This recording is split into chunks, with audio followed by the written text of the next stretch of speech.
The rain hammered down so hard it blurred the world into streaks of silver. I stood at the locked steel gate, water dripping from my jacket, my fingers curled around the key I had no intention of using. The U-Haul fishtailed in the mud, headlights swinging wild across the trees, while Karen leapt out, hair plastered to her face, her mouth wide as she shouted demands I barely heard over the thunder. Behind her, her parents sat pale and silent in the cab, eyes darting between me and the storm-swollen creek. The sheriff's SUV idled with its lights pulsing red and blue, throwing frantic shadows across the drenched mountain road. For a moment, everything froze, the convoy blocked by my locked gate, Karen's voice slicing through the downpour. My heart beat steady as I realized this was the climax I'd been preparing for. 2 months earlier, I'd first driven up that twisting road with nothing more than a rental truck and a hunch. The mountain house sat at the end of an overgrown path, its roof sagging, windows boarded, moss crawling across its bones. To me, it looked less like a ruin than a secret waiting to be claimed. The old logger who sold it pressed the deed into my hands and told me the road was private, owned by whoever held the top parcel. That was all I needed to hear. I bought it in cash, already imagining the quiet mornings, the smell of pine, the steady work of peeling back decades of neglect. I didn't yet know that my first real neighbor would turn out to be a predator cloaked in community slogans. The first time Karen appeared, she was standing in the middle of the road, clipboard in hand, waving me down like she owned the mountain. She barked about association rules, about community votes on renovations, parking, even who could stay overnight. I rolled down my window just far enough to show her the deed with my name on it. Her lips curled as she told me the previous owner had always let her parents stay in the guest house, as if tradition outweighed law. I nodded, drove on, and told myself she was eccentric. But I was wrong. By the second week, it was clear she wasn't eccentric. She was dangerous. She recorded every delivery with her phone, muttered about permits, left notes on my windshield warning about noise, about harmony. Then she walked onto the property without permission, poking around the cabin, insisting the guest house was a communal shelter. That night, I dug deeper into the old logger's folder. Buried among the deeds and surveys was a letter from a surveyor declaring the road and gate private, exclusive to the top parcel. Mine. With a new lock and some welding, it would be impenetrable. And so my first project wasn't fixing the roof or clearing the brush. It was fortifying the gate.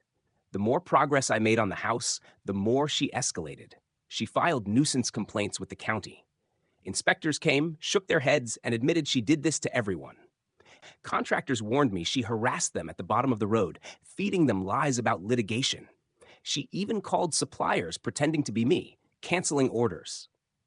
I learned to pick up lumber myself, every board carried by hand into the house while she watched from her car at the bend, eyes like needles, phone always recording.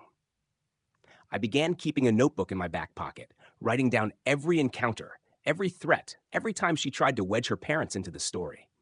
My lawyer told me it might save me in court. Still, I pressed on. The house came alive under my hands, new windows shining, floors sanded, walls painted. I worked by day and documented by night, while outside, Karen circled like a wolf denied prey. She sent fake notices demanding dues, unsigned tenancy agreements for her parents, even staged complaints about unsafe conditions.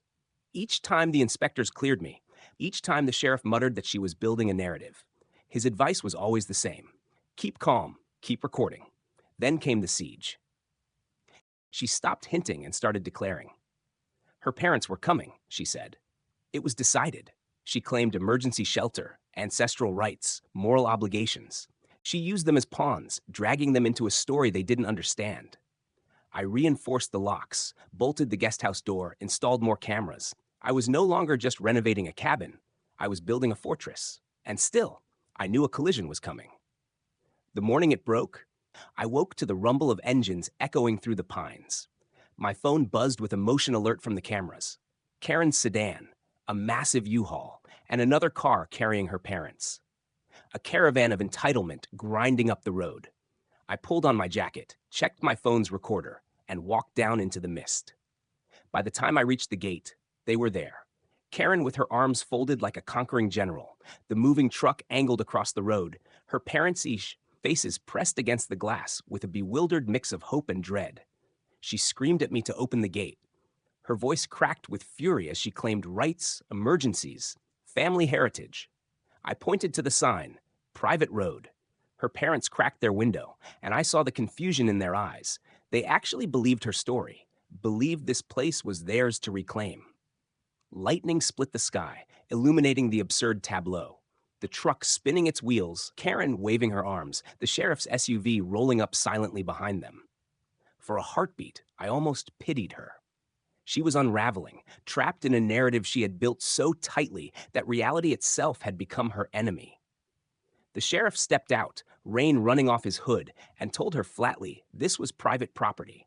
She spluttered, pointing at me, shouting about heartlessness, but her parents had already begun to plead with her, their voices sharp with panic as the road turned to mud under the storm.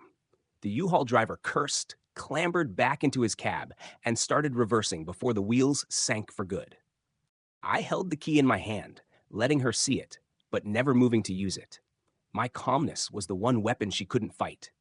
She tried to glare me down, tried to stand in front of the gate as if her posture alone could bend steel.